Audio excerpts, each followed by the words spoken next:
This happened in 1996. I was in my mid-20s. For a quick background and setting, I am a female and I was living with my parents at the time. This was prior to smartphones and I did not have a cell phone of my own. My parents' home was on a residential street in New York State. Blue-collar neighborhood, commuting distance to New York City.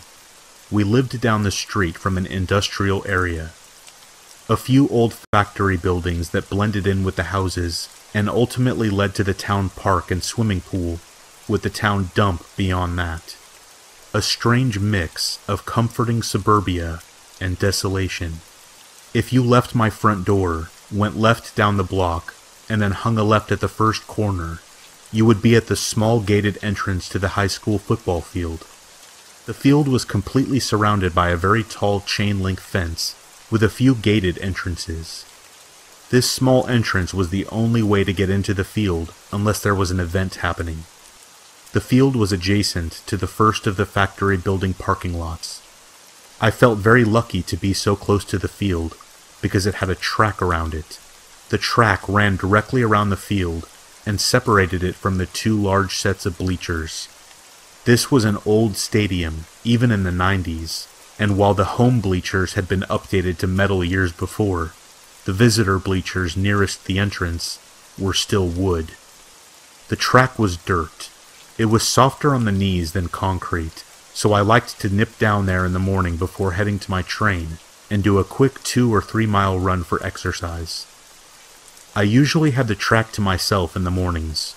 Of course, lots of days I didn't make the morning run, so if I got home before sundown, I would head down and run in the evening. The evenings were different, usually more populated. This particular evening, I was really pushing the daylight, but I wanted the exercise. It was summer, so I want to say it was around 7:30 or 8, but getting more toward dusk. There are the usual neighborhood guys playing soccer on the field, and 3 other folks on the track walking or running. A middle-aged man, an older woman, and a woman a little older than me in a pink running suit, or maybe just pink sweats and hoodie. I was feeling annoyed because it had rained and the track was not in great shape, so there were still muddy patches and uneven parts. It was hard to keep your pace when you had to dodge them, along with watching for other people. I was wondering if the other people on the track had been there a while. Maybe they would finish up, so I could have the track to myself? That would be perfect. I was getting into it, listening to my music, and after 3 or 4 laps I looked around to see that the older woman and the middle-aged man were gone. Yes, just the soccer guys and the pink lady now. I was doing my best to keep away from her on the track. The soccer guys started to gather up their stuff and walk off the field toward the gate, at the corner by the old bleachers, dispersing back to their homes. It's just me and her now. I glanced back over my shoulder to see where she was. She was closer to me than I had thought she should be, so I picked up the pace. She can't have much longer. Maybe I'll get my last mile in peace, I think. Then, I see she is gaining on me. She's picking up her pace, and I notice she is looking at me. She's looking at me expectantly, like she wants something from me. Do I know her?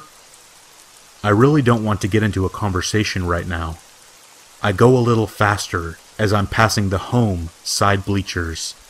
She breaks into a full-on sprint and is suddenly on my left, reaching out to grab my arm. I'm startled.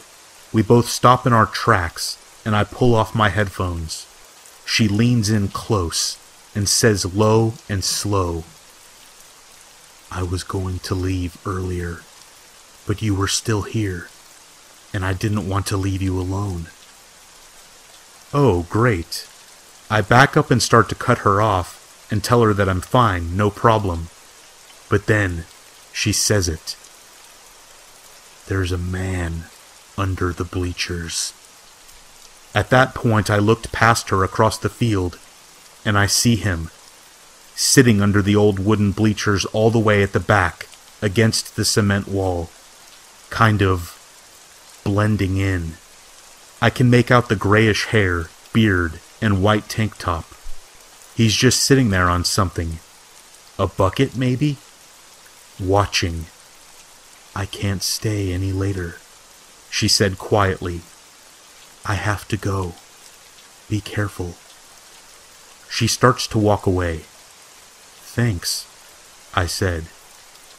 I'll walk out with you, because I have nothing to prove, and I'm going to cut my run short tonight. As we headed out of the gate, keeping an eye on the bleachers, she said something that stuck with me. She looked up at the tall fence around the narrow opening and said, "One way in, one way out." She got in her car, we waved, and I headed down the block to my house as she drove off. I told my mom about it, and we decided he may have just been a homeless man sheltering under there. I would still use the track while I lived there, but only if there were other people. I always looked under the bleachers. I never saw the man again, and I never saw the pink lady again either. I did see the soccer guys and the older woman and middle-aged man, and lots of other folks, but not her. When I think back on it, it still freaks me out that I ran past him several times that night and did not notice him. And I wouldn't have noticed him if it wasn't for that nice woman. She purposely stayed with me and made me painfully aware of how often I was running in what amounted to a cage with just one way in and one way out.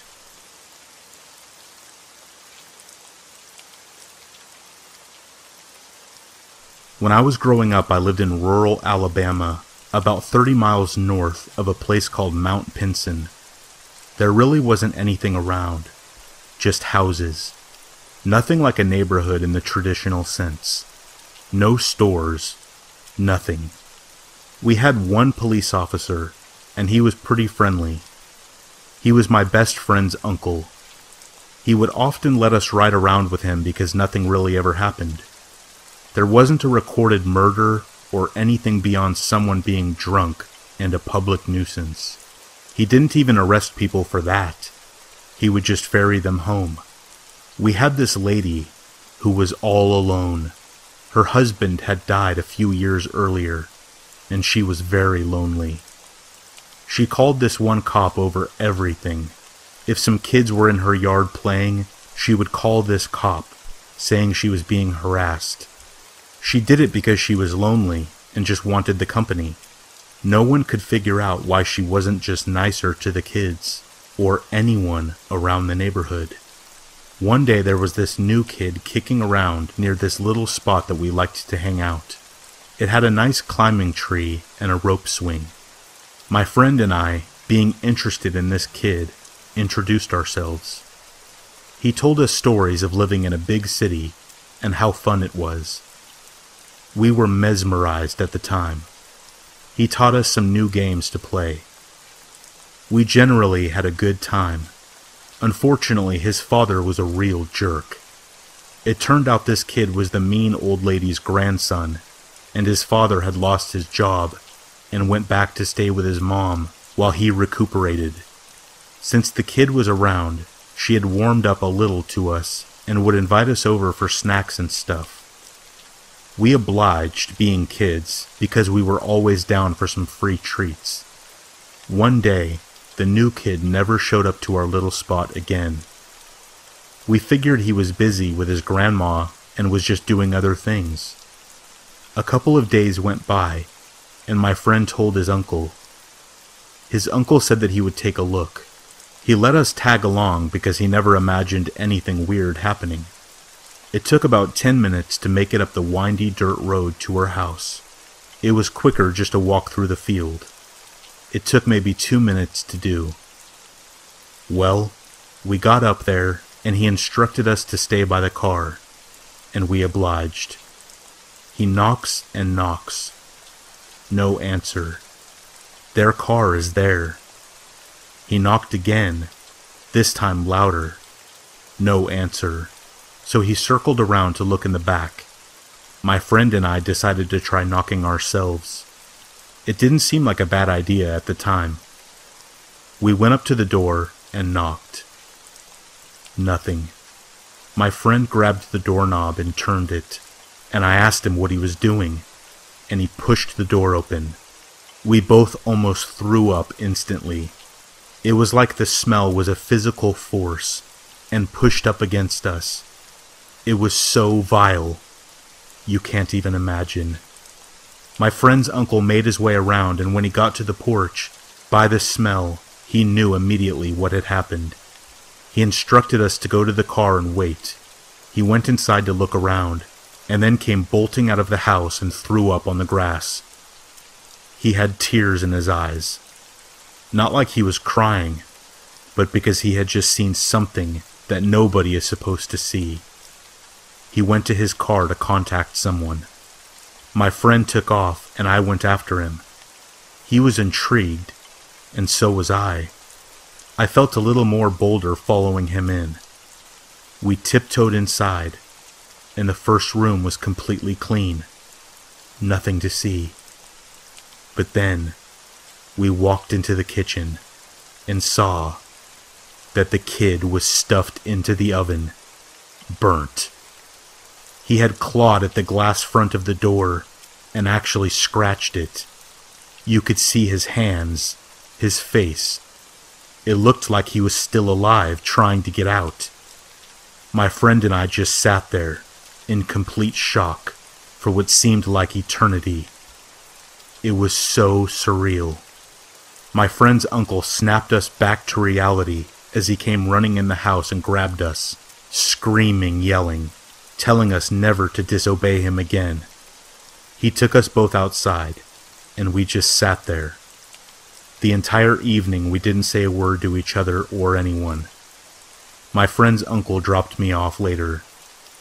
I never saw my friend again. The uncle said that he couldn't handle it and went to live with some family members in the city. My family moved a year later. I've never been near that house again. The uncle ended up drinking himself to death because of depression. A farm that was near that house ended up having some sort of infestation, and they lost all of their crops. This weird circle of death seemed to expand around that house.